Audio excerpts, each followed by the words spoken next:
যে Europe America পারমাণবিক bomb তৈরি করতে পারে, তারা একটা প্যান্ট তৈরি করতে পারে না? তাহলে সেই প্যান্ট আপনার থেকে নেওয়ার কি প্রয়োজন? আর সেই প্যান্টকে বলতেছেন আপনি উন্নতি। কথা মনে হয় বুঝাতে পারিনি। এরকম যদি সারা বাংলাদেশ গার্মেন্টস দিয়ে ভর্তি হয়ে যায়, তবু এটা উন্নতি নয়।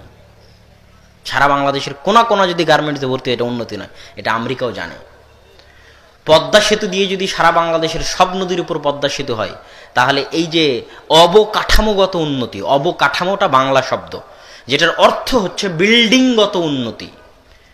মানে এই যে রাস্তাঘাট পিচ দিয়ে তৈরি হচ্ছে, রাস্তাঘাট বড় হচ্ছে, 4 লেন হচ্ছে, বিল্ডিং তৈরি হচ্ছে, বাড়িঘর তৈরি হচ্ছে, ব্রিজ হচ্ছে, কালভার্ট হচ্ছে, এটা অবকাঠামোগত উন্নতি। অবকাঠামোগত উন্নতি হচ্ছে ঠুনকো, যার কোনো মূল্য নাই। আপনি পদ্মা সেতুতে যান, দেখবেন যে ইঞ্জিনিয়ারগুলো কাজ করতেছে, ওগুলো কোরিয়া থেকে আসা ইঞ্জিনিয়ার। আর মাথায় যারা ইট খোয়া বালু নিয়ে ফেলতেছে পদ্মার পাইলের মধ্যে, ওগুলো হচ্ছে নরসিংদী নারায়ণগঞ্জের লেবার। এটা হচ্ছে উন্নতির মাপকাঠি। যেই দিন আপনি শিক্ষায় উন্নতি হবেন, জ্ঞানে গবেষণায় উন্নত হবেন, সেই দিন আপনি উন্নত। গার্মেন্টস যদি কালকে চীন আফ্রিকার অঞ্চলে চেষ্টা করতেছে, চীন একটা বাফার জন্য একটা হাব তৈরি করার আফ্রিকান অঞ্চলে, যেখানে বাংলাদেশের চাইতে কম খরচে। বাংলাদেশে কেন গার্মেন্টস চলে জানেন? বাংলাদেশের মানুষ অল্প টাকায় শ্রম বেশি করে দেয়। এই জন্য বাংলাদেশে গার্মেন্টস শিল্পটা এখনো টিকে আছে। যেই দিন বাংলাদেশের মানুষের চাইতে কোনো দেশের মানুষ বাংলাদেশের মানুষের চাইতে অল্প টাকায় কাজ করে দিবে, সেদিন বাংলাদেশের সব গার্মেন্টসগুলো বন্ধ হয়ে যাবে।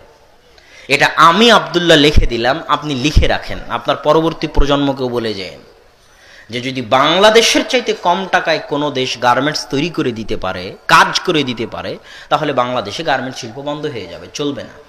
যেই চেষ্টা চীন করতেছে আফ্রিকান দেশগুলোকে সাথে করে নিয়ে। বাংলাদেশের যে কর্মচারীরা বিদেশে আছে, এদেরকে যদি কোনোদিন পাঠিয়ে দেওয়া হয়, এরা যদি এদের চাইতে কম খরচে যদি কেউ কাজ করতে চায়, তো এদেরকে রাখবে না। এরা সৌদিতে 600 রিয়ালের ভিত্তিতে কাজ করে। আমাদের বাংলাদেশের ভাইয়েরা অনেক কষ্ট করে কাজ করে, অনেক হৃদয় বিদারক করুণ দৃশ্য। তো কেউ যদি 500 রিয়ালে কাজ করে, তো এদেরকে আর রাখবে না। এটা উন্নতি নয়, এটা উন্নতির নামে মিথ্যা ধোঁকা।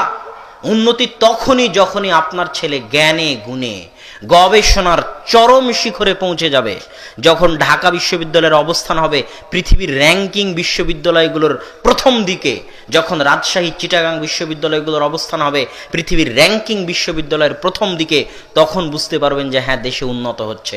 আর যখন দেখবেন যে রাজশাহী আর ঢাকা বিশ্ববিদ্যালয়ে মারামারি হচ্ছে, এই গণতন্ত্রের নামে হরতাল, রাজনীতি, খুন খারাপি হচ্ছে, তখন এগুলো উন্নতি নয়, এগুলো উন্নতির নামে ধোঁকাবাজি।